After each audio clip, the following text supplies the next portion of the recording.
बिस्मिल्लाहिर्रहमानिर्रहीम। मैं आज खड़ा हूँ जिधर हमने प्लान किया हुआ है। इस्लामाबाद के बाद पहली दफ़ा पाकिस्तान में एक नया शहर बन रहा है और इसके ज़रा मैं अपनी कौम को मकसद बता दूँ कि क्यों इसकी ज़रूरत है एक नए शहर की लाहौर के करीब। सबसे पहले इसकी ज़रूरत इसलिए है कि लाहौर अगर जिस तरह फैलता गया तो लाहौर का सबसे बड़ा मसला आना है कि पानी जो वाटर टेबल है वो नीचे गिरती जा रही है। दूसरी चीज़ वेस्ट डिस्पोजल, जिस तरह फैलता जाएगा हम वहाँ का जो सॉलिड वेस्ट है, जो गंदगी है, उसको हम सही तरह उठा नहीं सकते। अभी भी बड़े मसले हैं क्योंकि फैलता गया लाहौर। तीसरी चीज़ ये कि जो रावी का दरिया है वो बिल्कुल सुकड़ता जा रहा है और वो बन जाएगा एक सिर्फ सीवरेज का नाला।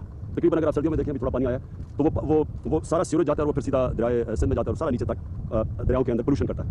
फिर अगर ये नहीं बनता शहर तो वैसे ही लाहौर यहाँ पहुँच रहा है। रास्ते में आप देखें घर पहुँचते जा रहे हैं, अनप्लान्ड हाउसिंग सोसाइटी बनती जा रही है, प्लानिंग कोई है नहीं और उनके पास भी कोई सीवरेज का, कोई वाटर ट्रीटमेंट प्लांट्स का कोई कॉन्सेप्ट ही नहीं है, तो वैसे यहाँ पहुँच जाएगा।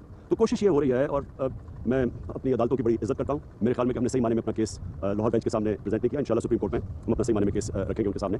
असल में ये शायद किसी को गलतफहमी है कि कोई हाउसिंग सोसाइटीज़ बन रही है, ये नया शहर बन रहा है सबसे पहले और मॉडर्न सिटी बन रही है, जो कि अब दुनिया में जो नए शहर बने हैं मॉडर्न सिटीज़ हैं, मलेशिया में, दुबई के अंदर, ये उसके तर्ज के ऊपर एक नया शहर और फिर ऊपर जाएगा। और फिर जो एनवायरमेंट की मैं आपको बता दूं कि हमारी वो पार्टी है, इससे पहले तो कभी किसी ने बात ही नहीं की थी माहौलियात की, तो सबसे पहले पार्टी है जिसने आज दुनिया में रिकॉग्नाइज करते हैं कि हमने पहले 1 अरब दरख्त उगाया पख्तूनख्वा में और अब हम 10 अरब सारे पाकिस्तान में दरख्त उगा रहे हैं। तो सबको पता होना चाहिए कि 2 करोड़ दरख्त उगाएंगे, यहाँ पूरा जंगल इसके साथ बनेगा, तो मॉडर्न सिटी भी बनेगी।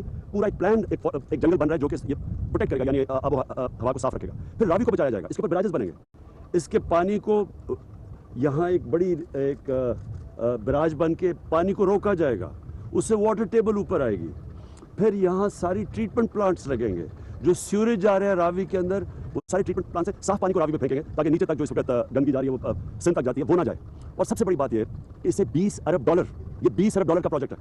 इतना बड़ा प्रोजेक्ट पाकिस्तान में नहीं बन रहा, इससे नौकरियां मिलेंगी, इससे फॉरेन एक्सचेंज आएगा, फॉरेन इन्वेस्टर्स आए हैं, $1.5 अरब के फॉरेन इन्वेस्टमेंट आ चुके हैं, तो इससे बाहर से इन्वेस्टमेंट आएगी और इससे सारी इकॉनमी, क्योंकि ये जब पूरा शहर बनेगा तो इससे 30-40 इंडस्ट्रीज चलेंगी, रोजगार मिलेगा, वेल्थ क्रिएशन होगी। तो मैं सर अपनी कौम से बताना चाहता हूँ कि हमें जिस तेज़ी से हमारी आबादी बढ़ रही है, हमें ज़रूरत है और शहरों की, नए शहरों की। और वो नए शहरों की इसलिए ज़रूरत है कि प्रेशर उतरे, जो बड़े हमारे कराची है, शहर लाहौर है, कराची के लिए भी हम कोशिश कर रहे थे कि एक बंडल आइलैंड उसके ऊपर पूरा नया शहर बन जाए। बदकिस्मती से वो सिंध गवर्नमेंट ने उसके ऊपर कोई रुकावटें डाल दी है, उससे भी कराची के ऊपर प्रेशर उतरना था।